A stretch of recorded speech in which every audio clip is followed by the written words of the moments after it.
Bonjour et bienvenue sur Cine Recap 2.0. Aujourd'hui nous vous présentons un film d'action dramatique intitulé Kill Can. Alerte spoiler à venir. Si c'est votre première fois, abonnez-vous et bon visionnage. L'histoire commence avec un homme allongé sur un lit d'hôpital. Un médecin s'approche et l'appelle et Ray Brooks lui demandant comment il se sent.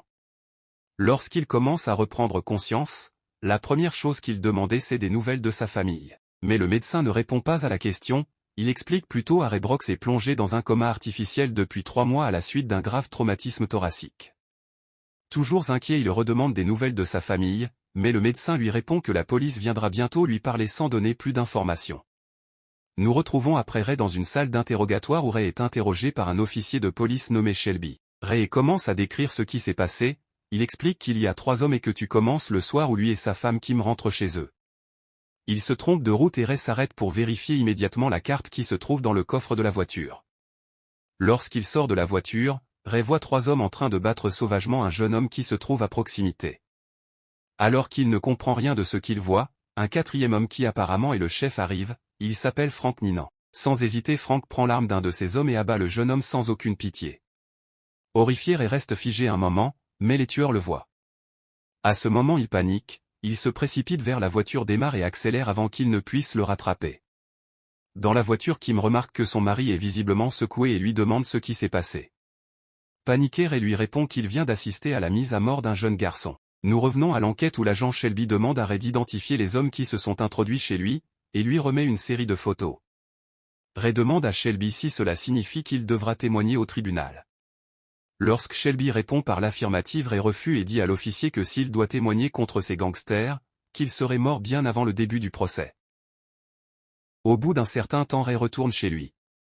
Alors qu'il ouvre la porte d'entrée, il remarque une pile de lettres éparpillées sur le sol.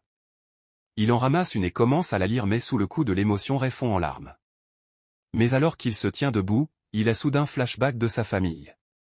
Dans ce flashback Ray est à la maison également ses enfants Max et Victoria le moment est doux et rempli d'amour mais flashback disparaît Ray se retrouve seul dans la triste réalité. Ayant un forte envie d'échapper à ses souvenirs, il prend une verre d'alcool qui n'arrange pas les choses.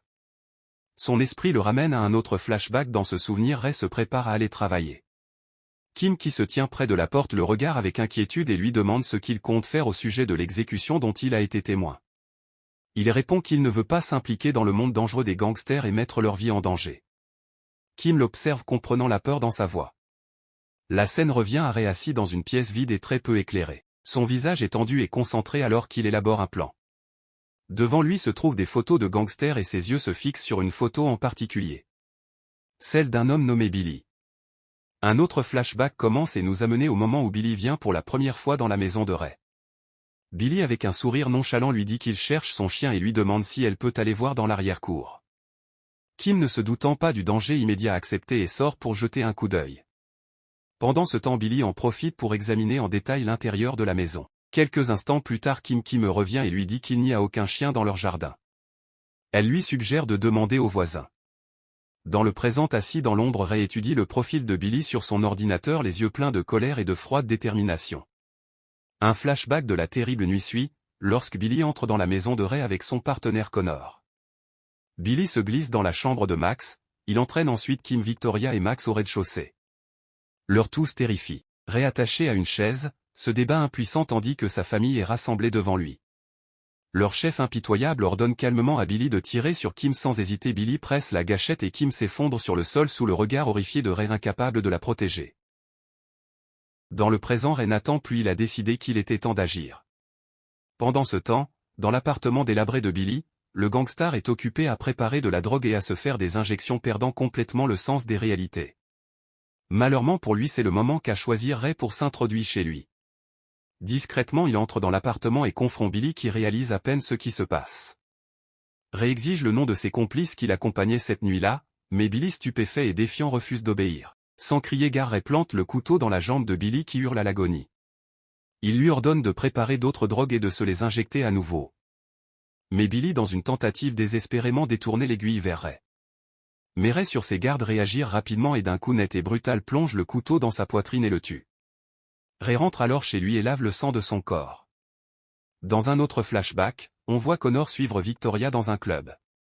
Victoria sentant quelque chose d'étrange dit à Connor qu'elle attend quelqu'un et décide de quitter le club. Connor attend qu'elle parte se faufile dans sa chamber, une fois à l'intérieur il trouve ses sous-vêtements et commence à les renifler comme un chien.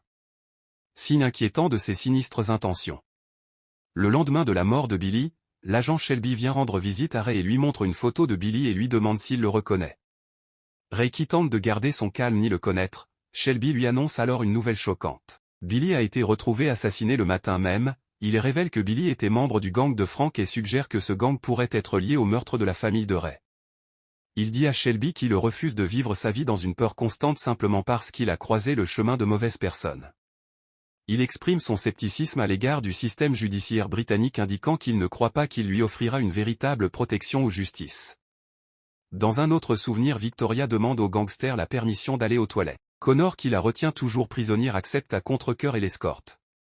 Une fois à l'étage devant les toilettes, Connor l'a détaché mais l'avertit de ne pas jouer avec ses nerfs. Un instant plus tard, le chef les rejoint à l'étage, entraîne les deux au rez-de-chaussée. De nouveau dans le présent, on voit Connor paniqué essayant de contacter quelqu'un, et prend les clés de sa voiture s'apprêtant à partir. Mais au moment où il monte dans la voiture, quelqu'un pointe soudain une arme sur lui. Les yeux de Connor s'écarquillent sous le choc lorsqu'il réalise qu'il s'agit de Ray qu'il croyait mort. Accablé de peur, Connor tente d'expliquer qu'il n'a fait qu'obéir aux ordres mais Ray lui dit froidement qu'ils sont tous coupables.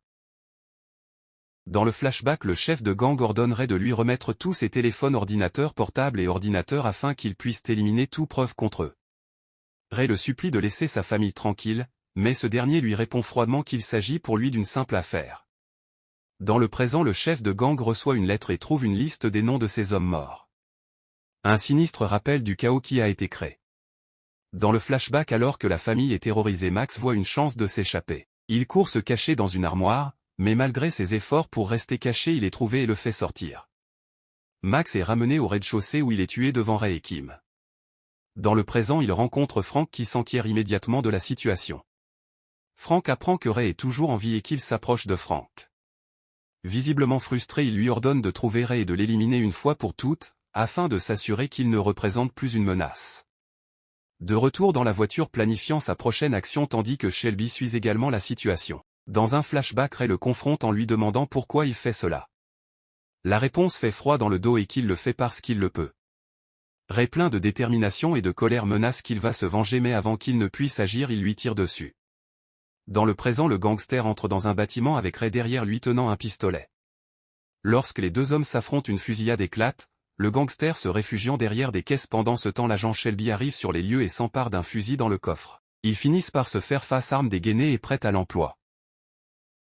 Au même moment arrive Shelby, il leur crie de baisser leurs armes. Tous déterminés refusent de reculer. Au moment critique, Shelby intervient et tire sur le gangster. Ray, les yeux écarquillés par le choc en regardant Shelby, ne comprend rien. Shelby ferme et résolu dirait qu'il a maintenant obtenu sa justice. Après cet affrontement intense, l'agent Shelby conseille à Ray de quitter la ville immédiatement avant que la police n'arrive au matin pour l'interroger. Cette fois, Ray tient compte de l'avertissement et s'enfuit. Quelque temps plus tard, Ray se retrouve dans un pub mal éclairé à la recherche d'un peu de réconfort. Frank dit à Ray que le club est fermé et qu'il ne le reconnaît pas, mais Ray révèle son arme, ce qui lui permet de comprendre qui il est. Dans un dernier acte de vengeance dramatique, Ray le tue et réhabiliter la justice pour le meurtre de sa famille. Ray quitte le club, remonte dans sa voiture et s'éloigne de la ville. L'histoire se termine par la disparition de Ray dans la nuit, laissant derrière lui une trace de vengeance. Merci d'avoir suivi le film, n'oubliez pas de vous abonner pour plus d'actions.